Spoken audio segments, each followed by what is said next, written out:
आदरणीय प्रधानमंत्री महोदय श्री नरेंद्र मोदी जी, राष्ट्रीय सुरक्षा सलाहकार श्री अजीत डोभाल जी, आप दोनों को मेरा नमस्कार। जय हिंद। मेरा नाम है मेजर जनरल डॉक्टर श्रीपाल, विशिष्ट सेवा मेडल, रिटायर्ड। मैंने अभी 2 दिन पहले आप लोगों के लिए एक वीडियो तैयार किया था, उम्मीद है आपको मिल गया होगा। उसमें मैंने बताया था a wake up call for the nation, danger ahead. और आज भी मेरा मकसद यही है कि जो वातावरण बदल रहा है, जो मौसम में बदलाव हो रहा है, ग्लोबल वार्मिंग हो रही है, ये अब एक बहुत ही सीरियस लेवल पर पहुंच गई है।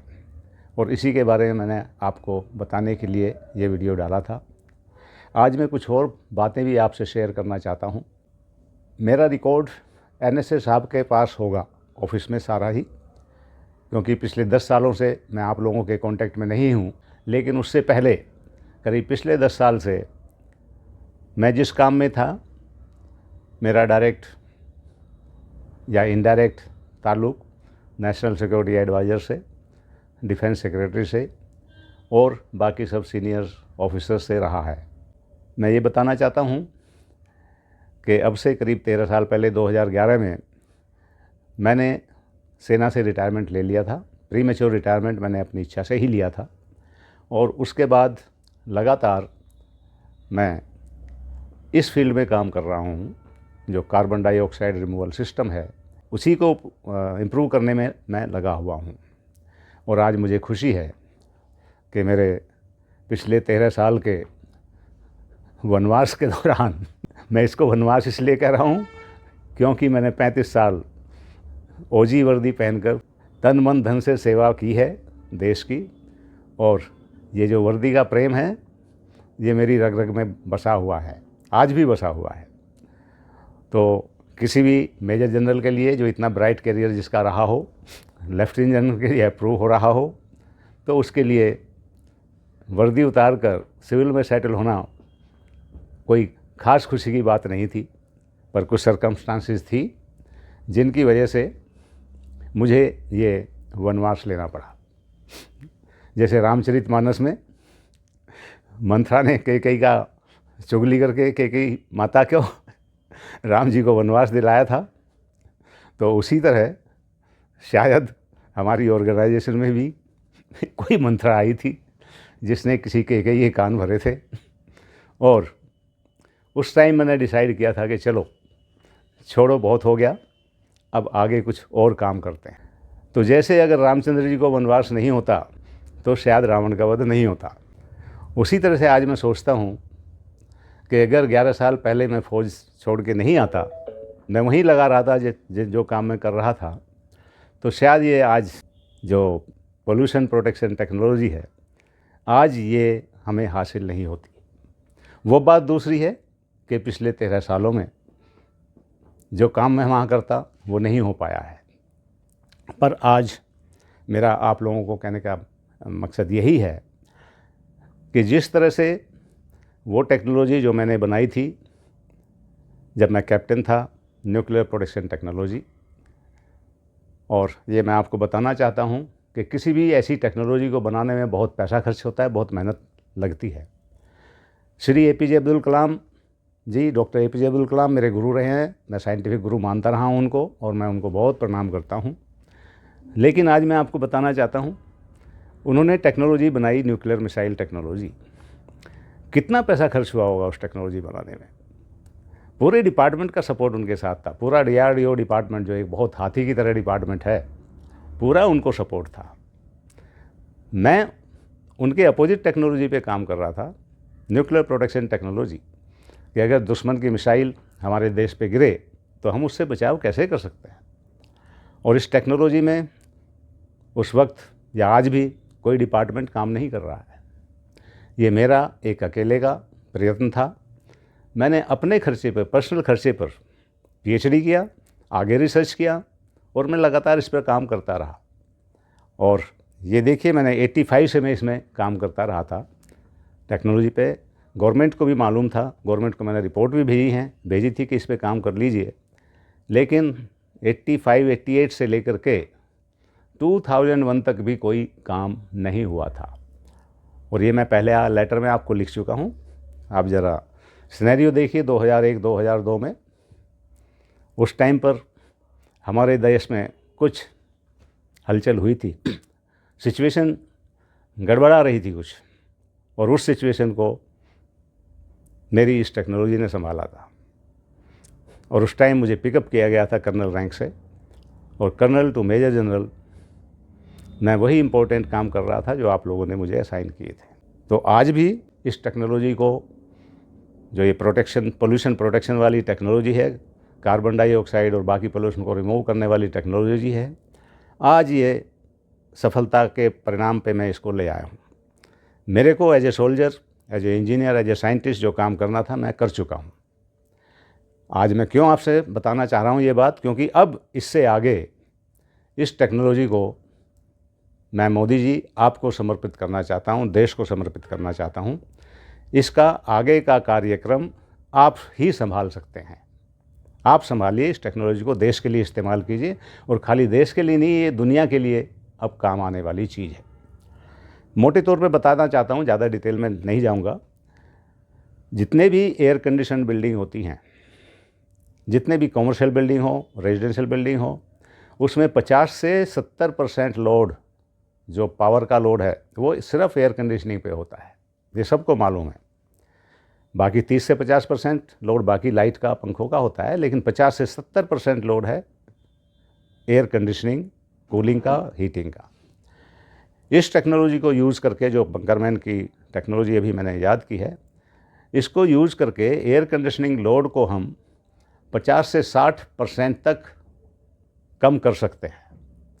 ये टेक्नोलॉजी प्रूव हो चुकी है, मैंने इस घर में लगाई है, यहाँ पर बचत हो रही है। टेक्नोलॉजी जो अभी रिफाइनरी, गुवाहाटी रिफाइनरी में लगाई है, उन्होंने प्रूव करके दिया है। और अभी हमने सारे एडवांटेज नहीं जोड़े हैं। मेरा पर्सनल बिलीफ ये है कि हम अगर सारे एडवांटेजेस जोड़ें तो ये बचत हमारी 70% तक भी जा सकती है। क्योंकि जो भी एयर कंडीशनिंग प्लांट है, इस टेक्नोलॉजी को लगा करके सबसे पहले तो 30% उसकी डिज़ाइन कैपेसिटी कम हो जाती है, और उसके बाद 30-35% की बिजली की बचत हो रही है। तो टोटल 60-70% की बचत इसमें हो रही है, जो कि बहुत बड़ी बचत है। अब इससे क्या होगा या क्या होने वाला है, क्योंकि पूरा वर्ल्ड का जो कॉन्सेप्ट है एयर कंडीशनिंग डिज़ाइन का, वो चेंज होने वाला है। और अभी से मेरे पास आभास आने लगे हैं, खलबली मच रही है हिंदुस्तान में भी, हिंदुस्तान के बाहर भी। क्योंकि हिंदुस्तान में तो इतनी ज़्यादा एयर कंडीशनिंग बिल्डिंग नहीं है जो बाकी एडवांस कंट्री है, जैसे अमेरिका है, चाइना है। इनमें एयर कंडीशनिंग का जो लोड है वो हमारे इंडिया के लोड से भी कई गुना है। वहाँ पर तो ज़्यादातर बिल्डिंग ही एयर कंडीशन होती है, तो उन देशों पे ज़्यादा इसका फ़र्क पड़ेगा। और जब फ़र्क पड़ेगा तो काफ़ी लोगों की बिज़नेस पे भी फ़र्क पड़ेगा। और हो सकता है कि जिसने अब ये टेक्नोलॉजी इंडिया में ईजाद की है, वो लोगों को पसंद नहीं आए। इसको प्रोफेशनल जीलेसी कह लीजिए, या कंपटीशन कह लीजिए, या ये कहिए कि अब जिनका बिज़नेस आराम से चल रहा था, अगर उस पर कोई थोड़ा इफ़ेक्ट आता है तो ऑब्वियसली उनको पसंद नहीं आएगा। हालांकि मेरा कोई ऐसा इरादा नहीं है कि किसी के बिज़नेस को कोई इफ़ेक्ट करे मेरी टेक्नोलॉजी। मेरा एक एम ये है कि सबसे पहले हमारे देश के काम आए, मानवता के काम आए, बचत करे, दुनिया में डेवलपमेंट हो। जैसे हमारे प्राइम मिनिस्टर साहब कहते हैं, वसुधैव कुटुंबकम हमारी नीति है, उस पर चल के हम दुनिया के लिए काम करते हैं। तो ये टेक्नोलॉजी जो है, ये बचाव की टेक्नोलॉजी है, प्रोटेक्शन की टेक्नोलॉजी है। अभी तक न्यूक्लियर प्रोटेक्शन से बचाव कर रहे थे हम, NBC न्यूक्लियर बायोलॉजिकल केमिकल से, लेकिन अब प्रेजेंट सर्कमस्टांसेज में जो सबसे बड़ा चैलेंज हमारे पास है वो है क्लाइमेट चेंज का, पोल्यूशन का, ग्लोबल वार्मिंग का। और मैंने पहले ही बताया था कि मैं या आप लोग भी अभी तक ये सोच रहे थे कि इस धरती पर अगर कभी डूम्सडे आएगा, तबाही का मंजर आएगा, तो शायद ये न्यूक्लियर बॉम्ब की वजह से आएगा। लेकिन अभी धारणा चेंज हो चुकी है। न्यूक्लियर बॉम्ब तो कोई पागल आदमी ही इस्तेमाल करेगा, पागल देश ही इस्तेमाल करेगा, लेकिन हो सकता है न्यूक्लियर बॉम्ब का इस्तेमाल। कुछ देश ऐसे हैं जो नाम भी नहीं आना चाहेंगे अपना, और वो कहेंगे ये तो हमने यूज़ किया ही नहीं, ये तो टेररिस्ट ने कर दिया, ये तो मुजाहिदीन ने कर दिया। जैसे पाकिस्तान ने कारगिल वार किया, कभी जिम्मेदारी ली उन्होंने कारगिल वार के? हमारे सोल्जर्स थे, पाकिस्तानी सोल्जर्स थे, नहीं, कहते हैं मुजाहिदीन थे, अपने सोल्जर्स जो वार में मरे भी थे उनकी बॉडी तक उन्होंने एक्सेप्ट नहीं की। तो ये सिनेरियो भी हो सकता है जैसा चल रहा है कि उनके न्यूक्लियर बॉम्ब भी सेफ़ नहीं है, कल को कोई टेररिस्ट ऑर्गेनाइजेशन, कोई मिलिटेंट ऑर्गेनाइजेशन उनको इस्तेमाल करके कर सकती है। तो हमें तैयारी तो हर चीज़ की करनी है, लेकिन ये जो तैयारी है इसकी एनवायरनमेंट प्रोटेक्शन की, पोल्यूशन की, ग्लोबल वार्मिंग की, इसको हम तैयार कर सकते हैं। तो यही मेरा आप लोगों को बताने का मकसद है। तो आज फिर ये मौका हमारे हाथ में है। ये टेक्नोलॉजी है बंकरमैन द्वारा विकसित की हुई, टोटली इंडिजिनस टेक्नोलॉजी है, इंडिया की टेक्नोलॉजी है। इसको आज इस्तेमाल कीजिए और आपसे जैसा अच्छा लीडर, मोदी जी से अच्छा लीडर कोई नहीं है। दुनिया को एक होना पड़ेगा इसमें, तभी इस टेक्नोलॉजी का फ़ायदा उठाया जा सकता है। अभी मेरे पास जब से इस टेक्नोलॉजी की सफलता होने लगी है, मेरे पास काफ़ी लोगों के प्रपोजल आ रहे हैं। सबसे पहले एक कंपनी के साथ मैं काम कर रहा था, कंसल्टेंसी दे रहा था उनको। सबसे पहले उनका प्रपोजल आया था, वो इस टेक्नोलॉजी को ख़रीदना चाहते थे। बहुत बड़ी कंपनी है, मल्टीनेशनल कंपनी है, नाम बताना ठीक नहीं होगा। मैंने मना कर दिया कि नहीं, ये टेक्नोलॉजी बिकाऊ नहीं है, ये मेरे देश के लिए मैंने बनाई है, देशवासियों के लिए बनाई है। अगर मैं दूंगा तो अपनी गवर्नमेंट ऑफ इंडिया को। अभी रिसेंटली कुछ लोग मुझे कांटेक्ट कर रहे हैं, पता नहीं वो उनके नुमाइंदे हैं भी या नहीं। उनका भी एम यही है, वो पूछ रहे हैं कि जनरल साहब आप क्यों चक्कर में पड़ रहे हो बिज़नेस करने के, आपने रिसर्च कर दिया, आप बताइए आपका रिसर्च पे कितना खर्चा आया है, हम आपको वो खर्चा देते हैं और इस टेक्नोलॉजी को हमको दे दिए, हम इसकी मार्केटिंग करेंगे इंडिया में भी, दूसरे कंट्री में भी। इस टेक्नोलॉजी का स्कोप इतना बड़ा है, मार्केट इतना बड़ा है, पूरी इंडिया में जाएगी, पूरे वर्ल्ड में जाएगी ये टेक्नोलॉजी। तो मेरे अकेले के बस की ये टेक्नोलॉजी संभालनी नहीं है। आज इसलिए मैं आपको बताना चाह रहा हूँ कि मैंने as a soldier, as a engineer, as a scientist जो काम करना था मैंने कर दिया है। अब इससे आगे ये टेक्नोलॉजी बिना गवर्नमेंट की हेल्प के आगे सुचारू रूप से नहीं बढ़ सकती है, क्योंकि मैं कोई बिजनेसमैन नहीं हूँ। मैं आर्मी से रिटायर्ड हुआ था, एक सोल्जर था, वेटरन हूँ। थोड़ी बहुत मेरी मदद की गई है मेरे परिवार वालों ने, मेरे फैमिली में, उनकी मदद से मैंने इसमें थोड़ी बहुत रिसर्च की है। मेरे बेटे की कंपनी है, मेरी बहू की कंपनी है, मेरी वाइफ की कंपनी है, उनके कुछ केमिस्ट काम कर रहे थे ऑलरेडी उन कंपनीज़ में। मैंने उनकी मदद लेकर के कुछ रिसर्च की है और इसी केमिकल रिसर्च से मैंने ये प्रोडक्ट बनाए हैं, जिससे कि हम सारे पोल्यूशंस को एब्जॉर्ब करके इसको मिनरल रिच ऑर्गेनिक मैन्योर में बदलते हैं। तो आज मैं आपसे गुजारिश करूंगा कि ये वक्त है एक बार रुक के सोचने का, दोबारा से एनालिसिस करने का कि ये टेक्नोलॉजी का आगे क्या करना है। मुझे बहुत खुशी हो रही है अपने लिए कि पहले मैंने 35 साल फर्स्ट इनिंग में आर्मी में सर्विस की, एक टेक्नोलॉजी बनाई और वो देश के काम आई, आज भी आ रही है और आगे। लेकिन ये बताना चाहता हूँ, आ ज़रूर रही है, लेकिन उस टेक्नोलॉजी को भी और भी आगे बढ़ाना है। और इसी के लिए मैं आपसे पर्सनली मिलने की कोशिश भी कर रहा था, क्योंकि उसके बारे में और किसी लोअर लेवल पे मैं जिक्र नहीं कर सकता। इस टेक्नोलॉजी के बारे में मैं कुछ बातें ऐसी बताना चाहता हूँ जो हमारी नेशनल सिक्योरिटी के लिए बहुत ही इम्पोर्टेंट है, और इसलिए ये बात मैं NSA साहब से या प्राइम मिनिस्टर साहब से मिलके पर्सनली करना चाहता था, क्योंकि लोअर लेवल पे ये बात किसी के साथ नहीं की जा सकती है, आम पब्लिक में भी ये बात नहीं बोली जा सकती है। पर इतना मैं आपको बताता हूँ कि इस वक्त बहुत ज़रूरत है इस टेक्नोलॉजी पे सोचने की और आगे देश को बढ़ाने की। जैसा एनवायरनमेंट चल रहा है वर्ल्ड में, सब कुछ ठीक नहीं है। एक बार हम ब्लैकमेल होने से बचे थे, आज भगवान की इच्छा से, ईश्वर के आशीर्वाद से हमारी पोजीशन बहुत स्ट्रॉन्ग है। ये 2001 या 2002 का भारत नहीं है, ये 65 या 71 का हिंदुस्तान नहीं है। बहुत आगे बढ़ चुका है हिंदुस्तान, और हमें फ़क्र होता है ये कहते हुए कि इस फील्ड में हमने इतनी तरक्की की है कि हाँ, उसी की वजह से आज हमारे जो प्रधानमंत्री जी हैं उनका सीना 56 इंच का नहीं, उससे कहीं ज़्यादा चौड़ा है, और इसको और आगे बढ़ाना है। तो इसीलिए मैं चाहता हूँ कि आपसे मिलकर एक बार इस पर विचार किया जाए और इस टेक्नोलॉजी को किस तरह आगे बढ़ाना है, क्योंकि इसको स्केल अप करना पड़ेगा, इसकी मार्केटिंग करनी पड़ेगी। बिना गवर्नमेंट सपोर्ट के ये इस स्केल पे मुश्किल है। छोटा मोटा प्रोडक्शन मैं करता रहूँगा, लोगों को देता रहूँगा, पर वो इस टेक्नोलॉजी का सही इस्तेमाल नहीं होगा। दूसरा, मुझे एक और ख़तरा है। मैंने इस टेक्नोलॉजी के पेटेंट अप्लाई कर दिए। 2 पेटेंट मैंने अप्लाई किए हैं। एक CO2 removal system, indoor air quality management system जो हमने बनाया है, जो केमिस्ट्री है, उसका पेटेंट फाइल कर दिया है। दूसरा पेटेंट फाइल किया है जो पोल्यूशन हम इकट्ठा करते हैं उसको मिनरल रिच ऑर्गेनिक मैन्योर बनाने का। ये दोनों पेटेंट फाइल कर दिए हैं।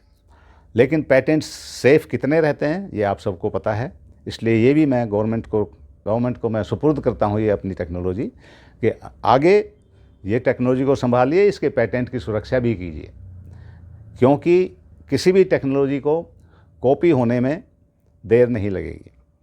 अगर आज मैं आपके सामने ये नहीं बताऊंगा कि किस स्टेज पे ये टेक्नोलॉजी आगे कैसे काम करना है, तो ये भी हो सकता है कि 6 महीने बाद, 8 महीने बाद ये टेक्नोलॉजी कोई और देश ले जाएगा। वो क्लेम कर लेंगे कि ये तो हमारी ईजाद की हुई है। पहले हुआ है ऐसा, पहले भी हुआ है। दूसरा, ये जो मेरे पास प्रपोजल आ रहे हैं, जैसे मैंने बताया, 2 कंपनियों के जो कह रहे हैं कि साहब आप टेक्नोलॉजी हमें दीजिए।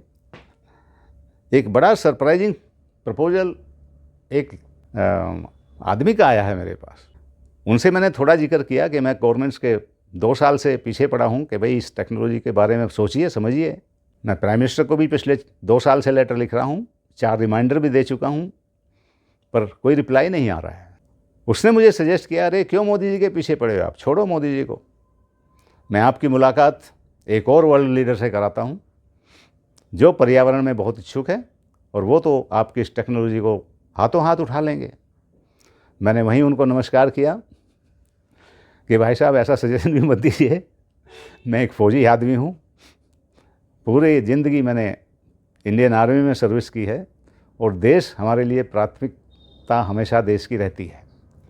तो ये तो कभी नहीं होगा कि इस टेक्नोलॉजी को मैं किसी बाहर के देश को दूं, या अगर इसमें लीडर बनना है, विश्वगुरु बनना है, भारत को ही बनना है, भारत ही विश्वगुरु बनेगा और हम ही दुनिया को तबाही से बचाएंगे।